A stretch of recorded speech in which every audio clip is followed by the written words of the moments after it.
Following our story with this, we're going to look at the procedures of the Jesus Seminar and what they went through. But they assembled their database, and again, 503 attributed Jesus sayings were found. Included were Jesus sayings in the canonical Gospels, non-canonical Gospels, writings of Paul, and all other known early Jesus group writings, and even quotations from later Christian times. The same was done with all known stories of Jesus' activity. Yes, Andres? Do you have actually a percentage what was coming out of the Gospels and what was coming outside of them? Everything that was a Jesus saying of the Gospels, any Jesus saying found anywhere. No, I know, but you have there's 503 documents. Yes. Out of the 503, how many actually came out of the Gospels and how many didn't come out? Most of the information, I don't have an exact number, but most of what was attributed to Jesus as being validly his would come from Mark, Matthew, and Luke, and Thomas. Everything else, John, not so much, folks. But also, when you'd have a saying attributed to Jesus, like from, Apocryphon of James, black, not his. One of the reasons for that, Andres, as we're going to see, is the longer and further away the document was believed written, the more embellished, right? Right. So, the next task was to agree on the criteria. How would you go about making a judgment about whether a saying came from the historical Jesus or had been later put into his mouth by people trying to speak in the spirit of Jesus? A scholar by the name of Eugene Boring, interesting name, came up with a list, and gradually it evolved and expanded. A horrible name for a scholar. Right. I know. I don't understand. Bernie Madoff. It's like names right out of Gotham City. Yeah, it's like, Edward Nygma. yeah. Harleen Quinzel. I mean, come on. That's right. I'm glad we don't have any president like that. Okay. Some of that criteria agreed on at the beginning of the Jesus Seminar procedure proved more useful than others. Let's be serious now. Basic criteria assessing level 1 historicity, or stage 1 of gospel formation. How do you know what belongs to stage 1, stage 2, or stage 3? Scholars provide criteria for assessing what belongs to stage 1. That's what is historicity. Y'all got that, right? This helps people understand what is probably stage level 1 from what came later at stage or level 2, and finally stage level 3.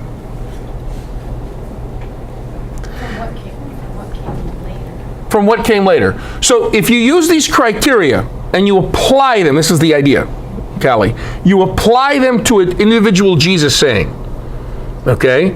For instance, I am the bread of life. That's a Jesus saying, right? I am the bread of life, right? We sing this one here. Okay, I am the bread of life. Okay, we apply to this saying scholarly criteria, which I'm about to describe, and then that will help us determine probably, reasonably, is this stage 1? Meaning, did Jesus actually say it? Did he actually go around saying, I am the bread of life? I don't think so. Or is that stage 2? Did that happen sometime after the resurrection? Or did that happen stage 3? In the Johannine Jesus group, which is using anti-language in a specific way that nobody else would have used. Like, Paul, did you know that Jesus said, I am the bread of life? Paul's like, huh? What does that mean? In Greek koine, that doesn't make sense. But in Johannine anti-language, it makes a lot of sense. We have to look at that. So let's look at the first of these criteria, the criterion of multiple attestation. This means attestation in multiple independent sources. Have you noticed as you go to your small group rooms and you go through the doors, there's a little sign, and the sign says, like, how many people here from Mark, right? Have you all noticed the sign? Who's seen the sign in Mark? You all seen the sign? And it says an original source. But if you go to Matthew or Luke, it doesn't say that, does it? It says synoptic tradition. And the reason for that is because Matthew and Luke are not original sources. They are dependent on Q and on Mark. Thomas would be an original source, though, right? Okay, from as far as we know.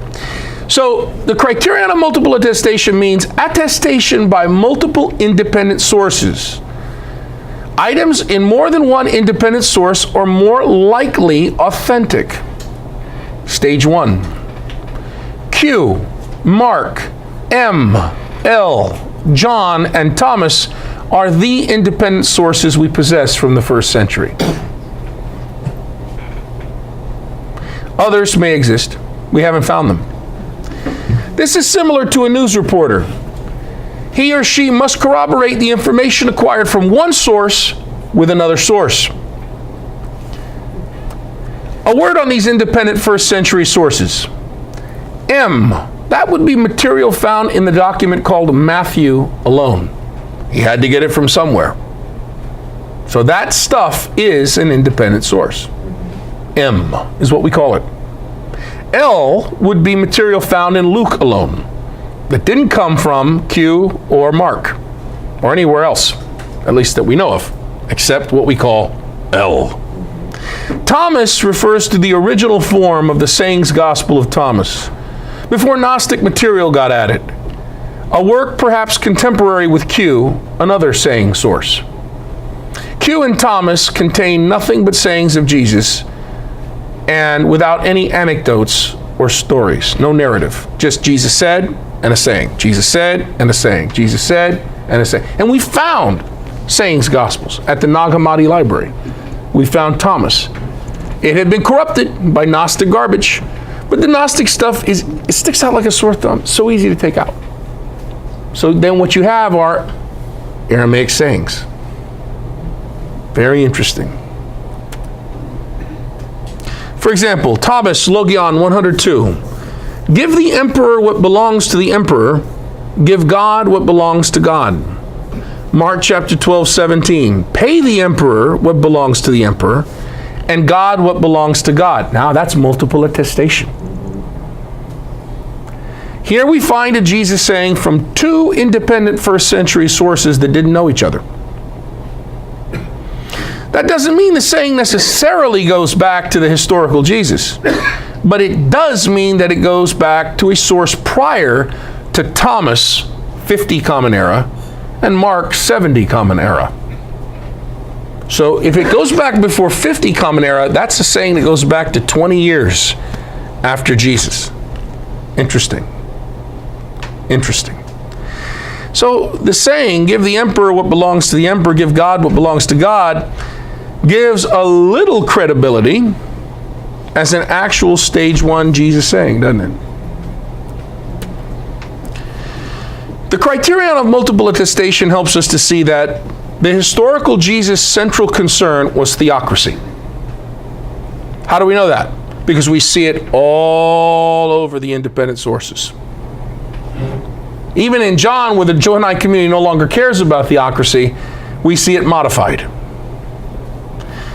The criterion of multiple attestation helps us see that Jesus, the historical Jesus, probably didn't keep the Sabbath well. The criterion of multiple attestation helps us to see that the historical Jesus associated with all the wrong kinds of people. The criterion of multiple attestation helps us see that the historical Jesus formed a coalition of co-workers, only in stage 2, later called disciples and apostles. Co-workers. That they looked to him as their leader was a little different, right? The criterion of multiple attestation helps us see that the historical Jesus spoke in parables. Sorry, John. The criterion of multiple attestation helps us to see that Jesus, the folk healer, healed people. Sorry, Jesus Seminar. The criterion of multiple attestation helps us to see that the historical Jesus took a distinctive ethical stance. What that exactly is, we'll have to explore in later Bible lives. All of these have high probability. Interesting, yes? The linguistic criterion. Things with the characteristics of Aramaic or of an idiosyncratic character that seems peculiar to Jesus are deemed more likely authentically stage 1. For instance, the phrase, "and he answered and said," that's Aramaic in structure, in word order. Behold, which in Aramaic is hine. Behold only belongs in Thor comic books. It should always be look, as in look, stupid. That's very typical stage 1 Jesus. And truly, truly, I say to you, that's Aramaic. I'm putting myself under oath and putting my honor on the line. May God curse me because I don't know you the truth. You're an outsider to my in-group. But I'm putting myself under curse to show you that I'm saying the truth. That has the character of a Jesus saying. Whenever you translate from one language to another, in a way, you betray the fact that this is a translation. Scholar Richard Rohrbaugh illustrates this with an anecdote about his grandfather, a German emigre to the United States. Rohrbaugh's grandfather's native language, of course, was German. When he learned English, the English that he learned was Germanized English. So, when it was time for bed, Rohrbaugh's grandfather would say, "Out in the lights!"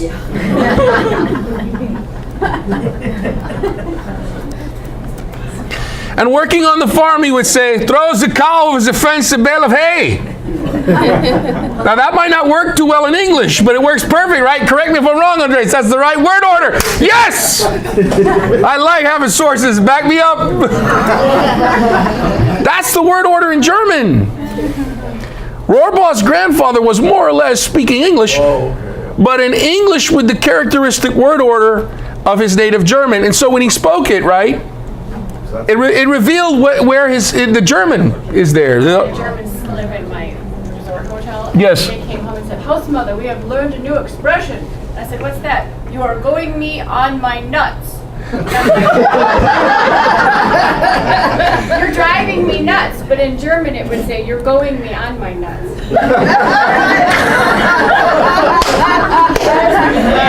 Now you heard it here, folks. Wow. So if I ever go crazy here at All Saints, I'm not saying anything too bad, folks. Remember that. Oh my God. That's awesome, Gally. All right. Thank you for that anecdote. We can edit that, right? Okay. Sometimes Grandfather Rohrbaugh would exclaim, "My off is all," meaning his vacation was over. Wow. Or his time off was done. All over.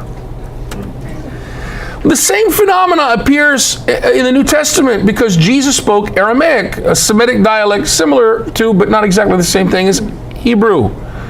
Scholars can tell when something is phrased in an Aramaic fashion, and they read it in Greek, in the Greek New Testament, that this was a saying originally in Aramaic. It would be redundant for us to write in English, "He answered and said to them." Right? You see that all over the Bible, right? But that is exactly how you would say it in Aramaic. So the linguistic criterion points, why are they keeping the word order? Because when it had been turned into Greek, remember the New Testament is written in Greek, the writers struggled to try to keep the saying. That means they are trying to preserve the saying as it was.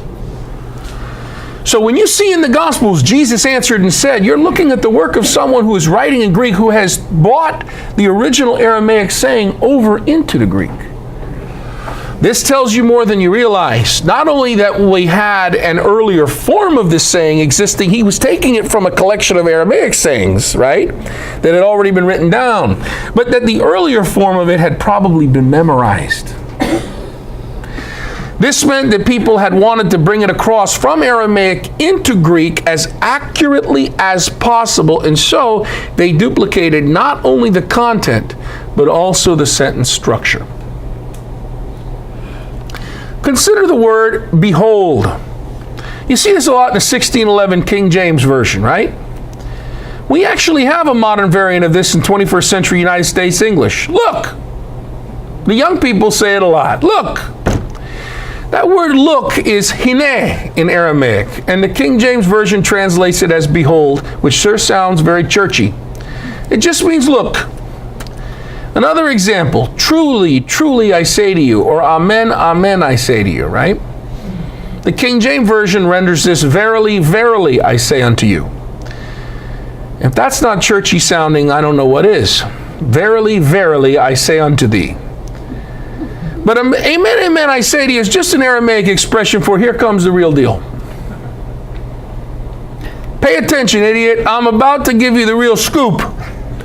And you can be assured that it is true because I'm placing myself under pain of curse should I lie to you. Yes? So if you're looking at a Greek translation, and the Greek translation says amen, amen, you could be pretty sure that it's coming from Aramaic, which means it's a different stage perhaps, or that does it at that point change the possibility of whether this is a first stage? It has a degree of probability, a high probability, that it is being taken from an original Aramaic saying it's probably stage one. Because they're trying to, now they may have situated it into a different context though, that's the thing. But that Jesus went around saying amen, amen, that's not only multiple attestation, because we got that in John and the Synoptics and other, we also have it I think in Thomas. But we also have that that he at least said that expression. We also have the linguistic criterion saying, that sounds like an Aramaic saying, something he would say. Because that wouldn't be Greek structure. Right. Yeah. Here's another criterion, the environmental criterion. Material that fits Jesus' environment or provenance in early first century Palestine is more likely to be authentically stage one. On the other hand, material presupposing a situation that could not have been possible in the time of Jesus cannot be authentic. Cannot be stage one, but must come from a later time, stage 2 or 3. Here's a prime example, Matthew 16, verse 18. I tell you, you are Peter, and on this rock I will build my church, my ecclesia, and the gates of Hades will not prevail against it. Did Jesus, stage 1, envision an organizational church? Now, you could say Jesus gathered together a following of co-workers that went out to heal and proclaim theocracy. You could say also that he, on the night he was betrayed, right, he shared with them the bread and the cup. You could say he envisioned a time in which he would die before the kingdom would come. Maybe to him only a day or two, okay? That this community would persist. And you could say that his spirit was given to the community. You could say all those things. And in that we can say as Catholic Christians, for instance, he founded a church. If by founded, you mean the church has its origin in him. But to say that he laid out blueprints for an organizational community, no. That's not stage 1. There's no evidence of that from any source. Rather, these words, Matthew 16, were put into Jesus' mouth by someone later reflecting back what they understood to be the thought of Jesus.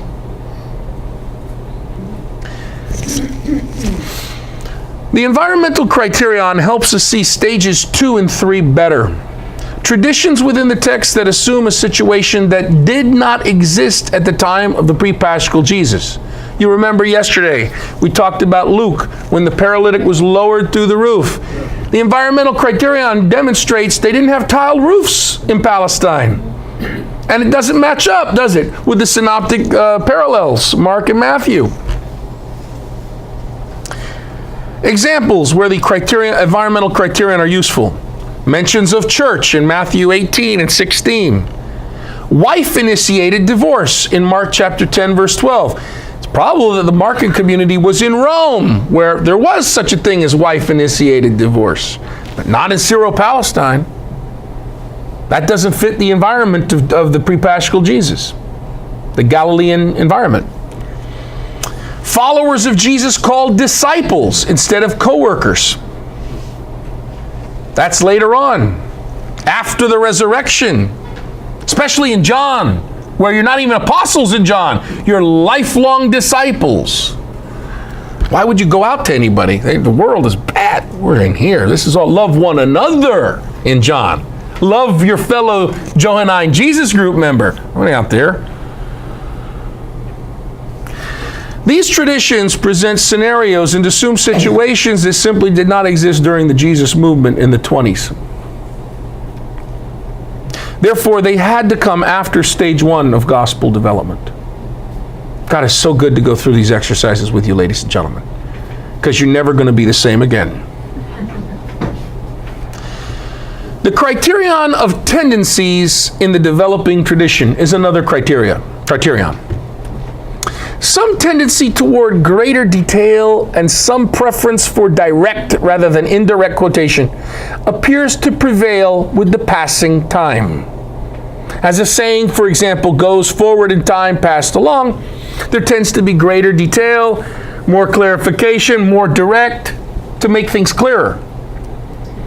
Earlier material would thus be simpler, and earlier quotations would more likely be indirect. The criterion of tendencies in the developing tradition shows us that Jesus told parables, not allegories. Problem is that the gospel writers have turned the parables into allegories. These allegorical augmentations and explanations of the parables cannot be level 1. Prime example of this. In the Gospel of Thomas, the original form, we have the the saying, Logion 65, the parable of the tenants. In that version of the story, it is a critique of power and the pursuit of wealth by greedy elites who are seizing by kangaroo courts the land that's been foreclosed on by of peasants, and the peasants are rising up. It's a statement about a warning to people what happens when you steal people's land. In the form we have in the Gospel of Thomas, 50 Common Era. But by the time this story gets to Mark, it has become an allegory of the death of Jesus. Folks, that could not possibly be the way the historical Jesus told the story. Jesus didn't tell allegories. He told parables. Note also how Matthew and Luke, both dependent on Mark as their source, expand the description of the fate of Jerusalem compared to how Mark explains it. And look at the 3 passion predictions in Mark. Mark chapter 8, verse 31. He began to teach them that the Son of Man must suffer greatly and be rejected by the elders, the chief priests, and the scribes, and be killed, and rise after 3 days. Mark chapter 9, verse 31. Jesus says, the Son of Man is to be handed over to men, and they will kill him, and 3 days after his death he will rise. Mark chapter 10, verse 33. Behold, which is just look, we're going to go up to Jerusalem, and the Son of Man will be handed over to the chief priests and the scribes, and they will condemn him to death and hand him over to the Gentiles. Look at the red and the blue. The red, the more detailed and specific references are more suspect of not being level 1 than the blue, the brief and generalized reference. This is the criterion of the expanding tradition, or the criterion of the developing tradition. As it goes on further, you clarify, you make it more direct, you make it more specific. And these details are augmentations that came after stage 1, the red, after stage 1 of gospel development. The criterion of double dissimilarity. This criterion was created by developed by Ernst Käsemann, the most famous of all criteria used by the Jesus Seminar. It assumes that we can identify as authentically stage 1 Jesus material only what differs from the Judaisms of Jesus' day and from the early Jesus groups which came later. He's got to be somewhere in between. If he sounds too Israelite, too much like a Pharisee, that's not Jesus. If he sounds too much like the later church, right, that you're off again. He's got to be somewhere in between. The criterion of double dissimilarity helps us see that events or statements found within the Gospels that are unlike earlier Israelite tradition and also unlike later Jesus group tradition strongly suggest that they are stage one. Examples include Jesus getting dunked by John the Dunker, Jesus' admonition not to resist evil, Jesus not fasting. Think about it, if he was fasting a lot, it's too Israelite, right? Okay. And if Jesus is dunked by John the Dunker, he submitted to him, that wouldn't be something the church would invent, right? That confuses people. Is it Jesus who's greater than John, or is John greater than Jesus? Would the church invent that? The church would be embarrassed about that, right? They have to explain that now. Yes? Huh? Yeah, remember when he's walking around and he's not fasting on the appropriate times? Yeah. How do you imagine Jesus? Very religiously observant, everything's great, right? Sure? When he's eating with prostitutes and sinners? What's stage one? Sure, he was. He was committed to Israel. Believe me, he was. But anyway, the criterion of double dissimilarity shows all these things are highly probable. Stage one. The criterion of modification. Since radical views are more likely to be tempered than are temperate views to be radicalized, when variant forms of the same tradition exist, the more radical one is more likely authentically stage one. Matthew chapter 6, verse 12. Cancel our debts as we cancel our debtors. Luke chapter 11, verse 4. Forgive us our sins, for we ourselves forgive those who are indebted to us. Which one sounds more like EWTN? Which one sounds more like the way the story? Which one sounds more like a Galilean peasant who's desperate to eat? And which one sounds more like Holy Lord? More like that. Criterion of modification shows that the Lucan version is generalized and toned down, and not as radical as the Matthean version, which retains, perhaps accidentally, the peasant's sense of, damn it, we're in debt and we need help. The criterion of embarrassment. Embarrassing or difficult Jesus sayings, or things that happened to Jesus, are more likely to be authentically stage one because they are unlikely to have been created and put into Jesus' mouth in stages 2 and 3. The assumption here is that people would not intentionally cook up confusing things that are difficult to explain. Luke chapter 16, verse 1 to 8 is the parable of, often called the parable of the unjust steward. This is the most difficult to understand parable of all Jesus' parables. Its proper name is the parable of the humiliated master. It has 4 explanatory punchlines that were added, all of which don't apply and at worst are bizarre. But Luke threw them all in because he didn't understand the parable. He just threw these in because this is what preachers had tagged on. Maybe these work, but they don't seem to. Luke didn't pretty much have confidence in any of them. Why would he add 4 different punchlines? Scholars conclude that preachers even before Luke and Luke himself did not have a clue as to what Jesus stage 1 actually meant by this parable. But he had to record the words of the master. So he put it in, and put in the 4 preachers' punchlines. This is a strong indication that the parable probably does come from Jesus stage 1 by the criterion of embarrassment. Later Jesus groups couldn't figure it out, but they still felt obligated to include this confusing, confounding, bizarre story of the master. The criterion of embarrassment helps us see material that comes from stage 1 inside the Gospels, events or statements that were awkward or embarrassing for the early Jesus groups. Examples include the dunking of Jesus by John the Dunker. That's very embarrassing. Did Jesus, was he his disciple? Who's greater, John or Jesus? Jesus executed by the Romans on a charge of insurrection. How could he be Messiah if he was executed by the Romans? So we take that for granted.